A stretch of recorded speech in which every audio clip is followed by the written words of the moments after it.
ล้ออกพรรษามองเห็นป่าทางอุดรไหลย้อนลงหลุมรู้ตนเด็กหัวใจเสียรักไปนั่งกลุ่มเหมือนเมฆบนมรสุมพัดเป็นปุ่ม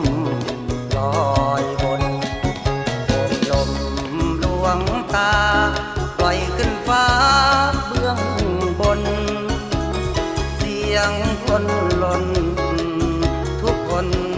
ร้องชัยโยเสียงบาดใจคล้ายๆกับเสียงโห่เหมือนชัยโยแต่เจ้าบ่าวเดินไปพรรษาไกลดีใจจงหัวเบาเรา3 เดือนผ่านแล้ว